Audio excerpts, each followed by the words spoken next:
Hey guys, good morning and welcome to Devbhoomi career point. आशा करता हूँ आप सभी लोग स्वस्थ होंगे, काफी अच्छी आपकी स्टडी चल रही होगी। तो आज देखेंगे Uttarakhand GK special fact class भाग 35। देखिए यूट्यूब चैनल पे जो भी स्पेशल फैक्ट क्लासेज आती हैं उत्तराखंड जीके, सामान्य हिंदी और जीएस वाले, इसको आप अवश्य देखना। इसमें आपको एडिशनल फैक्ट कवर कराए जाते हैं, यानी कि जिनको आप डीप फैक्ट कहते हैं, उनसे संबंधित क्लासेस रहती हैं। ठीक है। इसके अतिरिक्त करंट अफेयर्स के एमसीक्यूज में आपको दे रहा हूँ उत्तराखंड और नेशनल इंटरनेशनल वाली सीरीज जो चल रही है, उसको आप देखिए। एक अलग प्लेलिस्ट मैंने आपके लिए बनाई है। कुमाऊनी गढ़वाली लोकोक्तियों से शब्दावली से संबंधित आपकी प्लेलिस्ट आपको मिल जाएगी। इसके अतिरिक्त जो हमारी टेस्ट सीरीज चलती है यूके जी के, सामान्य हिंदी और जीएस वाली, उसको भी आप फॉलो कीजिएगा। ठीक है। बाकी जिनका भी ग्रुप सी का एग्जाम है आने वाले समय में, या जो भी प्रिपरेशन कर रहे हैं, तो ग्रुप सी के लिए 50 evergreen full length practice set का एक कोर्स है एप्लीकेशन स्टोर पे, आप इसको एनरोल कर सकते हैं। बाइलिंगुअल है। और जिनका री एग्जाम है अभी 14 जून को, उनके लिए 10+10 10+10 वाला एक आपका री एग्जाम टेस्ट सीरीज का कोर्स भी है एप्लीकेशन पे। ठीक है, जिसमें आपका बाइलिंगुअल टेस्ट है, आयोग के लेटेस्ट पैटर्न पे टेस्ट है, साथ ही डिटेल्ड सॉल्यूशन आपको दिया गया इसमें टेस्ट का, क्वेश्चनों का। तो चलिए आज का सेशन शुरू करेंगे। बहुत महत्वपूर्ण सेशन होने वाला है आज का, Uttarakhand GK special fact class भाग 35। आज का टॉपिक रहेगा आजादी से पूर्व और आजादी के पश्चात उत्तराखंड में घटित प्रमुख वन आंदोलन। बहुत महत्वपूर्ण है। देखिए, वन आंदोलन या वनों से संबंधित प्रश्न आपका एग्जाम में अवश्य पूछा जाता है, उत्तराखंड के जो भी एग्जाम होते हैं, और आज का टॉपिक इसमें बहुत महत्वपूर्ण है। इसमें हम देखेंगे आजादी से पूर्व उत्तराखंड में कौन कौन से आंदोलन घटित हुए थे, और आजादी के बाद के जो आंदोलन थे वो कौन से थे। और जैसे आजादी के बाद आप देखते हैं चिपको मूवमेंट, जो कि वर्ल्ड वाइड उसमें बहुत ज्यादा पॉपुलर हो गया था, फेमस हो गया था। आजादी के पहले भी ब्रिटिश काल से लेकर जो हमारा टिहरी रियासत थी, वहां पर भी आप देखेंगे बहुत से वन आंदोलन घटित हुए। तो इन सबको कवर करेंगे। ठीक है। तो चलिए थोड़ा इसको हम फ्लैशबैक में जाते हैं, समझते हैं कैसे आपकी वन समस्याएं आई और ये पर्यावरण आंदोलन क्यों होने लगे थे उत्तराखंड की धरती में। तो सबसे पहले देखिए, कुमाऊं कमिश्नरी 1815 में बनती है। ठीक है। गोरखों की वापसी हो गई भाई। कुमाऊं में चंद वंश खत्म, गढ़वाल में आपका आधा गढ़वाल ब्रिटिशर्स ने ले लिया, और बचे हुए गढ़वाल में टिहरी रियासत का शुभारंभ होता है। यहाँ टिहरी रियासत। अब आप देखेंगे उत्तराखंड के एक बड़े भूभाग पर क्या था, उसमें ब्रिटिश हुकूमत थी, यानी कि जिसको हम जानते थे उसमें कुमाऊं कमिश्नरी के नाम से। तो कुमाऊं कमिश्नरी स्थापित हो गई। अब कुमाऊं कमिश्नरी जब स्थापित हुई तो उसके बाद वनों का उसमें क्या था कि कोई भी मैनेजमेंट नहीं था।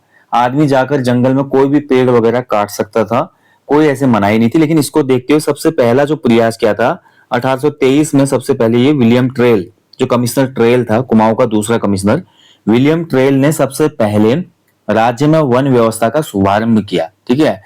और इसके बाद आप देखेंगे नेक्स्ट एक कमिश्नर आता है हमारे, जिसको किंग ऑफ कुमाऊं कहा जाता है। King of Kumaon, king of Kumaon Henry Ramsay. ठीक है।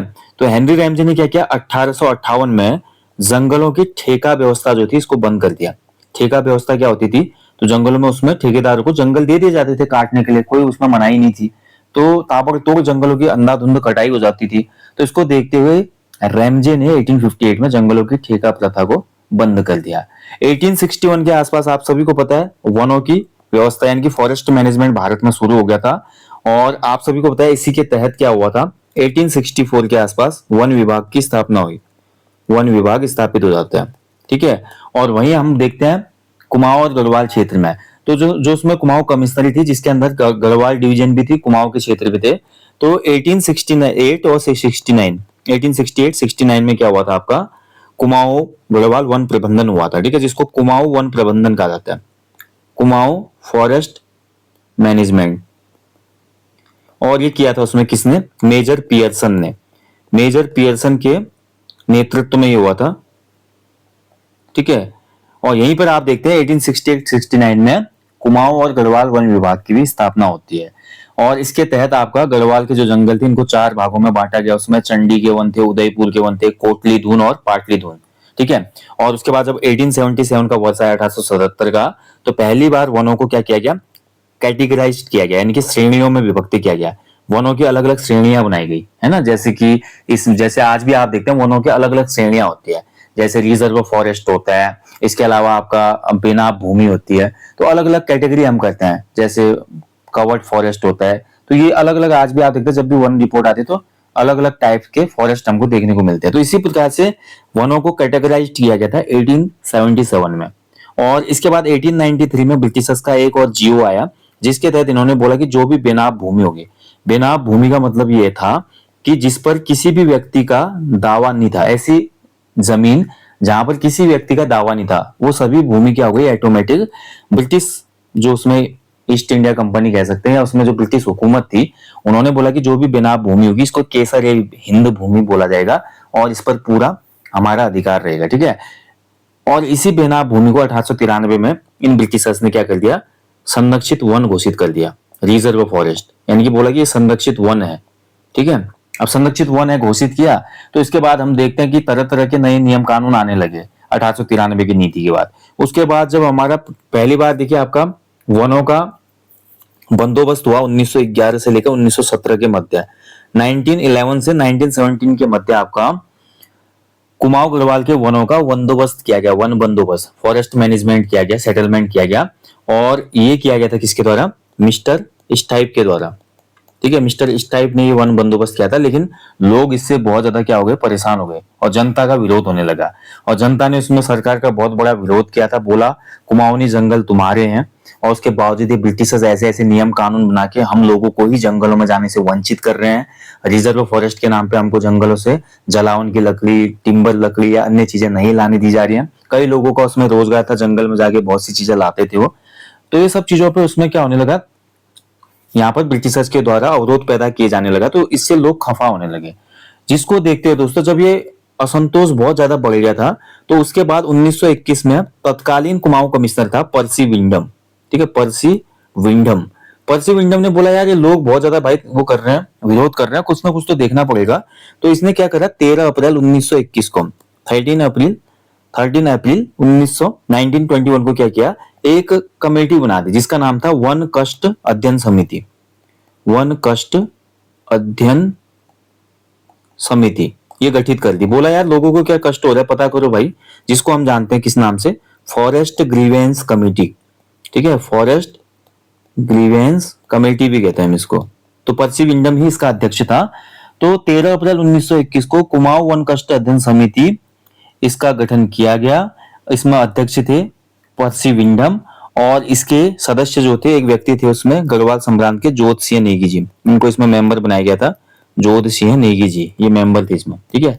और जब इस समिति ने अपनी रिपोर्ट दी और इसकी सिफारिश आई, इस समिति की जो सिफारिश आई 1930 में आई, और 1930 में देखिए आपका इनकी सिफारिश पर एक कमेटी बनाई गई जिसका नाम था Kumaon forest committee, Kumaon forest committee. गठन पूछ लेता है, याद रखना कब बनी थी, देखिए दोनों अलग अलग है, ध्यान रखना। अगर आपका क्वेश्चन बनता है फॉरेस्ट ग्रीवेंस कमेटी वन कष्ट अध्ययन समिति, वो 13 अप्रैल 1921 को बनी थी, और वही क्वेश्चन बनेगा कुमाऊं फॉरेस्ट कमेटी कब बनी थी, तो कुमाऊं जंगल समिति कहेंगे इसको हम, ठीक है, या कुमाऊं वन समिति, ये 1930 में बनी थी, ये आपको याद रखना है। तो ये ब्रिटिश काल का पूरा लेखा जोखा है।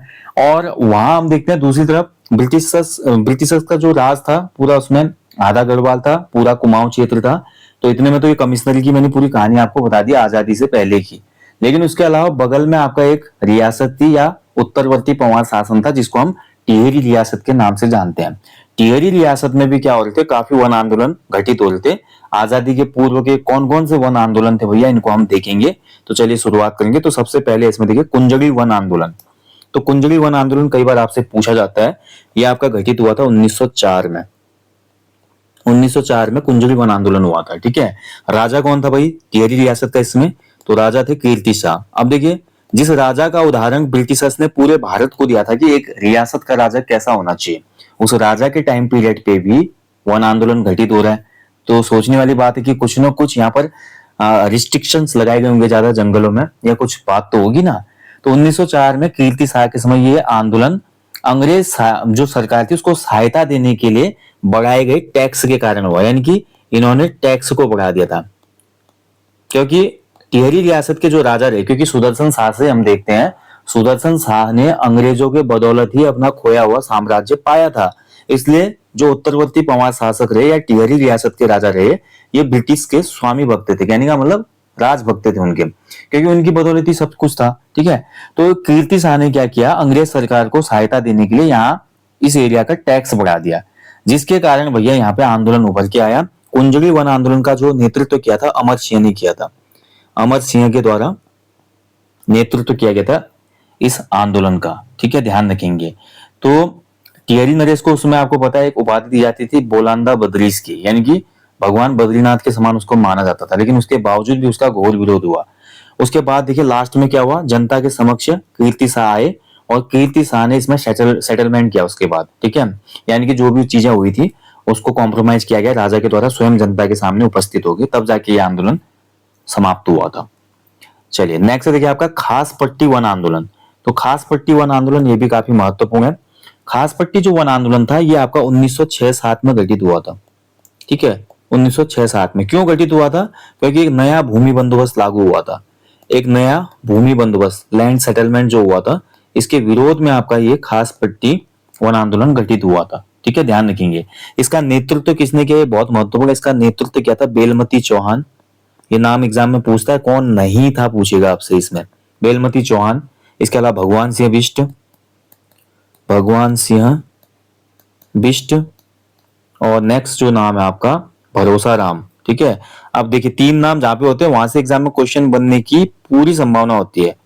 अब क्वेश्चन ये बनेगा, देखिए A option, B option, C option.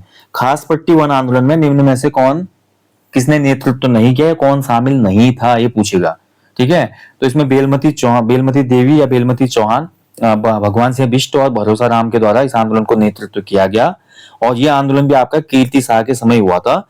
नया भूमि बंदोबस्त किया गया, लेकिन साहूकारों के द्वारा उस समय किसानों का बहुत ज्यादा उत्पीड़न किया जा रहा था। साहूकार क्या करते थे, लोन दे देते थे बहुत ज्यादा ब्याज दर पे, और उस ब्याज को चुकाते चुकाते जमीन ही कब्जा कर लेते थे एक दिन वो किसानों की। क्योंकि आपको पता है बहुत ज्यादा जब ब्याज होता है तो सूद चुकाते चुकाते किसान फिर क्या करता था, जमीन ही उसको गिरवी रखनी पड़ती थी। तो इसीलिए कीर्ति शाह ने फिर क्या किया था, इस आंदोलन के फलस्वरूप दोस्तों कीर्ति शाह ने एक किसानों के लिए बैंक बनाया, जिसको बैंक ऑफ गढ़वाल कहा गया, बैंक ऑफ गढ़वाल, ठीक है। ये किसानों के लिए उसने बनाया कीर्ति शाह ने, ठीक है, ध्यान रखेंगे। इसी आंदोलन के फलस्वरूप ये बनाया गया था। चलिए नेक्स्ट, असहयोग आंदोलन के दौरान। तो देखिए जब हमारे देश में असहयोग आंदोलन चल रहा था, नॉन कोऑपरेशन मूवमेंट जिसको कहा जाता है, तो असहयोग आंदोलन के दौरान भी दोस्तों हमारे राज्य में बहुत से वन आंदोलन घटित हुए, ठीक है। और असहयोग वन आंदोलन, इसको हम असहयोग वन आंदोलन भी कहते हैं, इसीलिए असहयोग वन आंदोलन। तो गांधी जी ने बोला भाई जिस तरीके से भी आप विरोध कर सकते हो करो अपने अपने तरीके से। राज्य में उसमें वन समस्याएं बहुत ज्यादा प्रखरता से उभरी थी। वन समस्याओं के लिए तो आप देखते हैं कुमाऊं रीजन में 1916 में कुमाऊं परिषद का गठन किया गया, क्योंकि 1911 से 17 का जो आपका वन बंदोबस्त होता है इस टाइप के द्वारा पता था कुमाऊं के लोगों को कि क्या चीजें हो रही है, कैसे लोगों के अधिकार, वनों के अधिकार छीने जा रहे हैं। तो मूलतः वन समस्याओं के लिए ही आपका क्षेत्रीय समस्याओं के लिए कुमाऊं परिषद गठित हुआ था, ठीक है। क्योंकि थे तो उसमें जो कांग्रेस में शामिल लोग थे वही तो थे ना, एक अलग से दल बनाने का कोई मतलब नहीं था, नहीं तो असहयोग आंदोलन के दौरान में क्या हुआ आपका 1921-22 में, 21-22 के आसपास आपके चमोली और पौड़ी में बहुत से आंदोलन घटित हुए, चमोली और पौड़ी क्षेत्र में, ठीक है। बहुत से आंदोलन यहाँ पे घटित हुए थे, जिसमें आपका गोपाल सिंह राणा के द्वारा, आपका गोपाल सिंह राणा को आप जानते होंगे, देखिए उत्तराखंड की धरती में कृषक आंदोलन के जन्मदाता, कृषक आंदोलन के जन्मदाता, ठीक है, किसको कहा जाता है, गोपाल सिंह राणा, गोपाल सिंह राणा जी को। तो गोपाल सिंह राणा जी के द्वारा आपका सौण्या शेर और बिसाऊ प्रथा थी आपकी, उसके खिलाफ इन्होंने आंदोलन शुरू किया था, ठीक है। और इसीलिए गोपाल सिंह राणा जी को आधुनिक किसान आंदोलनों का जनक कहा जाता है उत्तराखंड की धरती में। इस आंदोलन का विस्तार भी हम देखते हैं, उसमें ककोड़ा खाल जो था, सकलाना पट्टी, 10 जूला पट्टी चमोली, ठीक है। 10 जूला पट्टी में भी मैंने आपको एक बार बताया था, एक हमारा अधिकारी विजिट के लिए गया था जिसका विरोध लोगों ने किया था, कुली बर्दाश्त प्रथा से उन्होंने मना कर दिया था, है ना।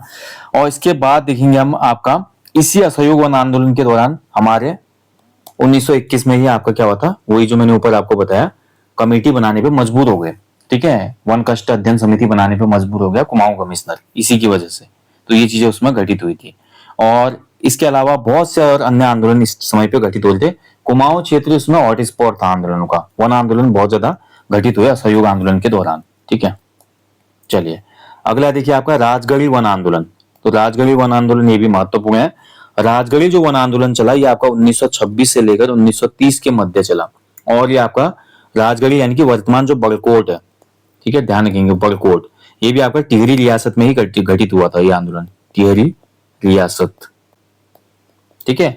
तो 1926 में क्या हुआ, टिहरी गढ़वाल स्टेट का आपका एक बंदोबस्त लाया गया था जिसका नाम था working plan of Tehri Garhwal state. ठीक है, working plan of Tehri Garhwal state. ठीक है, तो working plan of Tehri Garhwal state नाम से एक कड़ा भूमि बंदोबस्त या वन बंदोबस्त लाया गया था जिसको वन बंदोबस्त 1929 के नाम से भी जाना जाता है। और इसको बनाने वाले जो व्यक्ति थे, इस बंदोबस्त को जिसने बनाया था वो थे आपके पद्मदत्त रतोड़ी जी। पद्मदत्त रतोड़ी। और पद्मदत्त रतोड़ी जी उसमें क्या थे, रेंजर थे। रेंजर का मतलब समझ गए ना, वन अधिकारी। ये उसमें वन अधिकारी थे। तो जैसे पद्मदत्त रतोड़ी के द्वारा ये कठोर वन कानून या वन बंदोबस्त लाया गया, इसके विरोध में क्या होने लगे, आजाद पंचायत खड़ी होने लगी। आजाद पंचायत जो हमारी जन्म लेती है ना उत्तराखंड की धरती में, इसी वजह से जन्म लेती है आजाद पंचायत। यानी कि लोगों ने बोला कि हम कोई भी नियम कानून या कोई भी वन बंदोबस्त को नहीं मानेंगे भाई, हम अपना हिसाब से अपना कानून बनाएंगे क्योंकि जंगल हमारे हैं, ये हमारे धरोहर हैं और हमारे संसाधन हैं। तो इसी वजह से जगह जगह पर आजाद पंचायतों की स्थापना होने लगी। और आजाद पंचायत को संगठित करने का जो श्रेय गया सबसे पहले, किसने आजाद पंचायत की जो विचार आया था, किसके मन में आया था, किसने इसको गठित किया था, तो ये थे दयाराम सिंह रावत। एक नाम आपको याद रखना होगा, दयाराम सिंह रावत। इनके प्रयासों से आजाद पंचायत गठित हुई। और आजाद पंचायत गठित होने के बाद आप देखते हैं कि एक बहुत बड़ा विभत्स कांड हो जाएगा टिहरी की धरती में, जिसको हम जानते हैं रवाई कांड, या आपका जिसको हम बोलते हैं टिहरी का जलियांवाला। ये रवाई कांड या टिहरी का जो जलियांवाला घटना हुई थी ना, ये इसी का परिणाम था, जो आपका राजगढ़ी वन आंदोलन हुआ था, या इसके बाद जो हमारा ये 1926 से 1930 का टिहरी रियासत वर्किंग प्लान स्टेट वाला वन बंदोबस्त का कानून आया था। इसी की वजह से जब कानून सख्त हुए, आजाद पंचायत का गठन हुआ, तो आजाद पंचायत के लोग मीटिंग कर रहे थे आपका रवाई में। ठीक है, रवाई में तिलाड़ी का मैदान था। तिलाड़ी मैदान बोले तो आपका ये यमुना के तट पर था, यमुना तट पर। ठीक है, और इसी रवाई पट्टी के तिलाड़ी मैदान में क्या हुआ आपका 30 मई 1930 को, 30 मई 1930 को आपका एक घटना हो गई। जो भी यहाँ पर आजाद पंचायत के लोग मीटिंग वगैरह कर रहे थे, इस आजाद पंचायत पर गोली चलवा दी गई। किसके कहने पर, चक्रधर जुयाल के आदेश पर। उसमें दीवान था चक्रधर जुयाल। हालांकि चक्रधर जुयाल को बहुत जगह पर एक विलेन के तौर पर दिखाया जाता है, लेकिन मैं आपको बोलना चाहूंगा चक्रधर जुयाल जो था पूरी तरह से विलेन नहीं थे। जिंदगी भर उनको इस बात का अफसोस था कि इतनी बड़ी घटना हुई। और यहाँ पर चक्रधर जुयाल ने जैसे ऑर्डर दिया तो लोगों पर गोलीबारी शुरू हो गई थी। ठीक है, और आजाद पंचायती के लोग बैठे थे इसमें, तो कई लोगों ने यमुना में कूद मार ली, कई लोग वहीं पे शहीद हो गए, कई लोग डूब के मर गए जिनको तैरना नहीं आता था। तो इसीलिए आपका गांधी जी ने इस घटना को बोला था टिहरी का जलियांवाला। कभी क्वेश्चन बनेगा टिहरी का जलियांवाला किसने बोला इसको, या गढ़वाल का, गढ़वाल का जलियांवाला।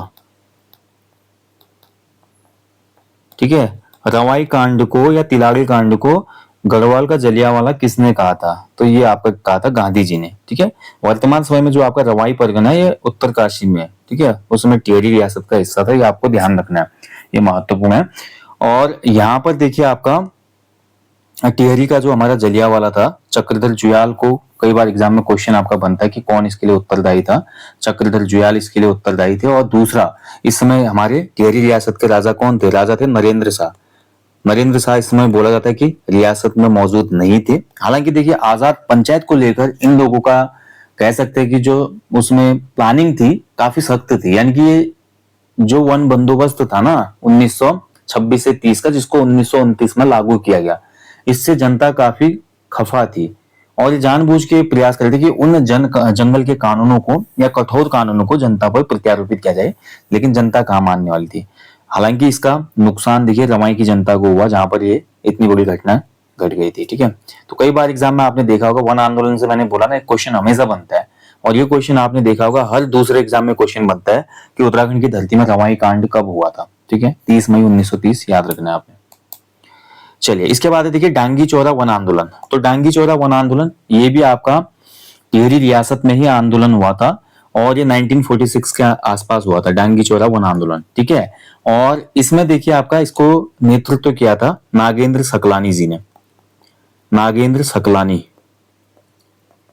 और इनके साथ एक व्यक्ति और थे, दौलत राम जी।